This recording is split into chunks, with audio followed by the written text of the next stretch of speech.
So I was thinking about the Brexit party and why people would actually vote for them.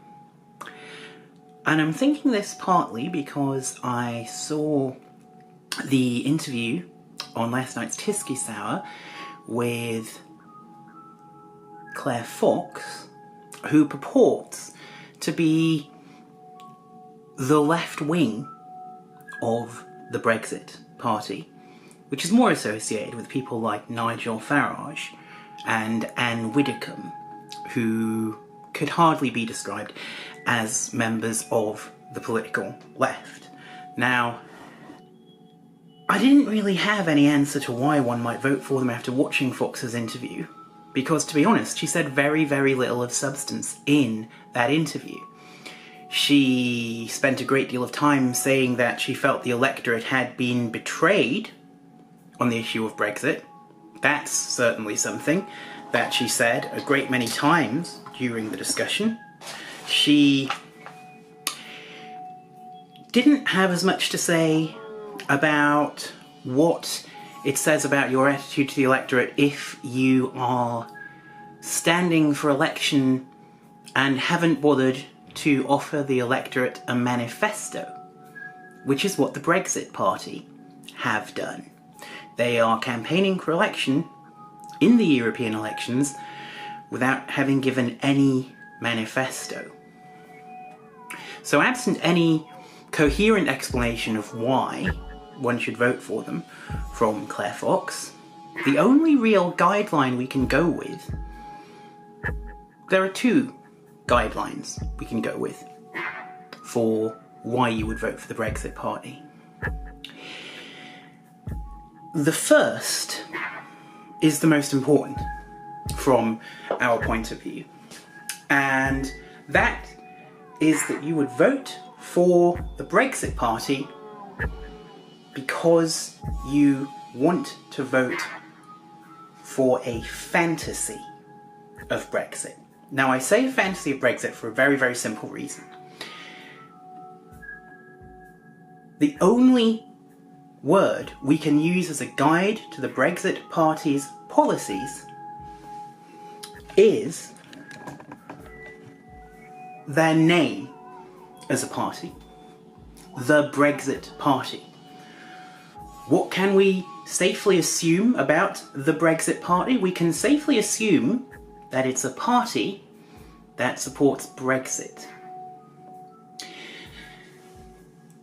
This would put the Brexit Party in different territory, very different territory, ideologically, to the Conservative Party, who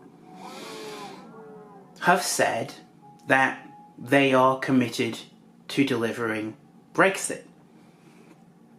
And the Conservative Party's coalition partners at present, or confidence and supply partners, I should say, the Democratic Unionist Party, who, against the wishes of the majority of people in Northern Ireland, are also committed to securing Brexit.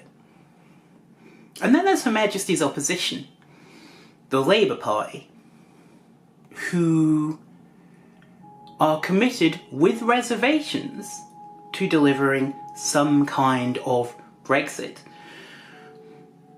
There might be some wiggle room around having a second referendum or whatever, but generally speaking, Labour is committed to delivering Brexit. The only parties that we can say aren't,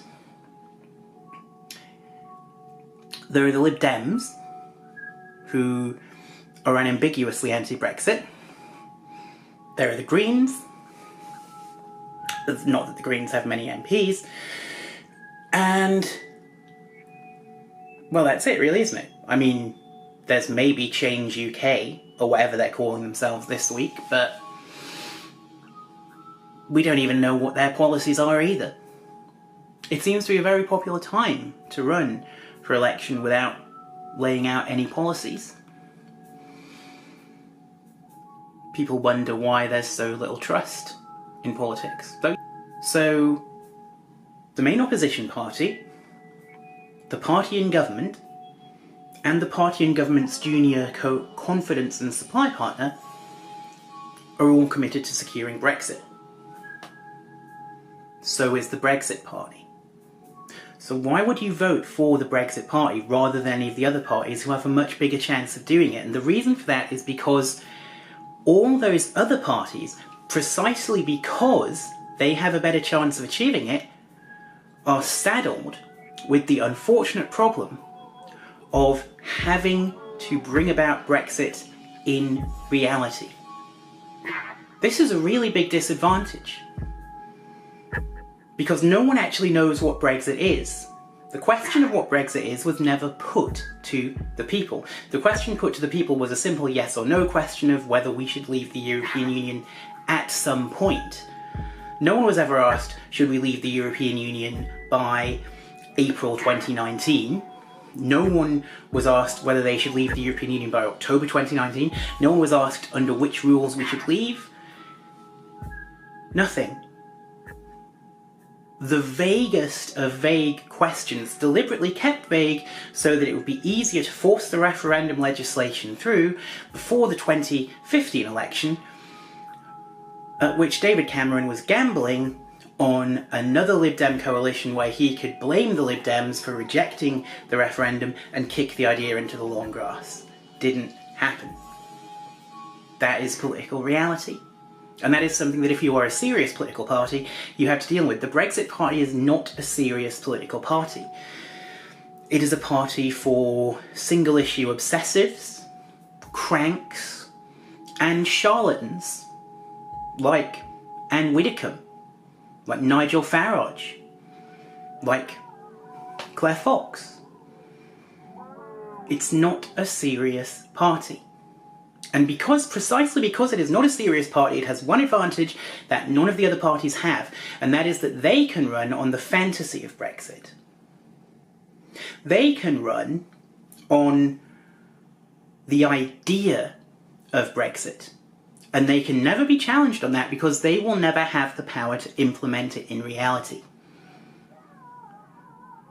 They are not even standing in elections which will give them the power to implement it. These are European elections they are standing in. Think for a second of the monumental hypocrisy involved in that, involved in standing for election to a body in which, well, a body where you will take your seats but have no intention of serving in good faith. The nearest analogy I can think is the Sinn Féin MPs at Westminster, but they deliberately don't take their seats. People vote for them as a protest vote, knowing that those MPs will not take their seats in Westminster. I suppose if people vote for the Brexit Party, knowing that they don't ever have any chance of making their fantasies a reality, that's fine too. If people want to do that, that's fine. But you should be aware that that's what you're doing, that you're voting based on fantasy and not based on reality.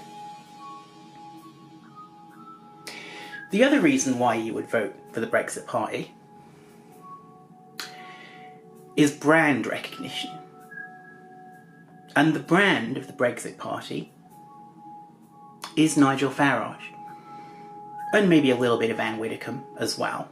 Although, there's not a lot of clear blue water between those two anyway, is there? And what is Nigel Farage's brand? What is Anne Widdecombe's brand? Racism?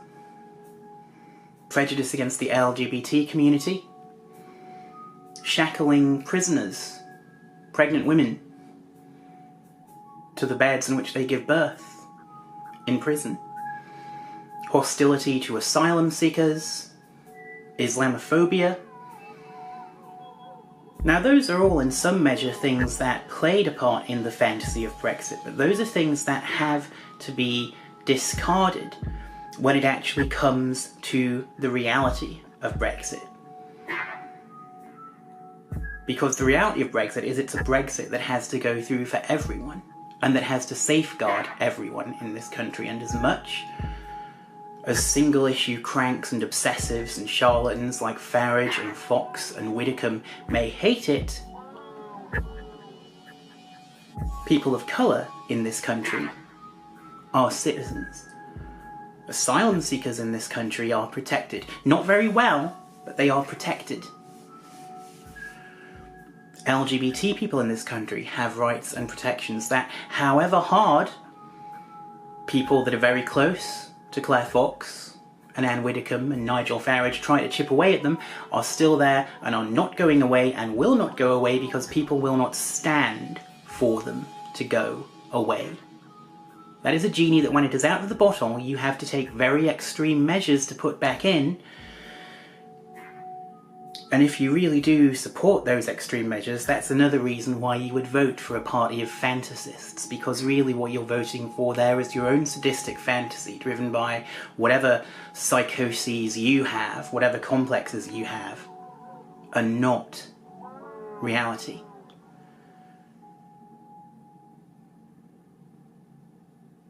Those are the brands of Anne Widdecombe, Nigel Farage, and of Claire Fox, who said on Novara Media last night a number of things that looked very much like white nationalist dog whistle bingo. It's okay to be white, she said at one stage. We remember that phrase going around. She took a particular relish in trying to use the word self-identify in puckish contexts. She said that she herself had said things that ran the risk of being interpreted as Islamophobia. A nice distinction there that one has to pass between actual Islamophobia and things which might be interpreted as Islamophobia. We could maybe use Nigel Farage as a yardstick for that, but Fox doesn't think he's Islamophobic, despite the fact that he went on Sean Hannity and talked about there being Muslim no-go zones in Britain. Despite the fact that he stood before a poster of brown people, impliedly Turkish people, coming into the UK, that was a shot-for-shot recreation of a scene in the Nazi propaganda film The Eternal Jew. Fox thinks that's not Islamophobic.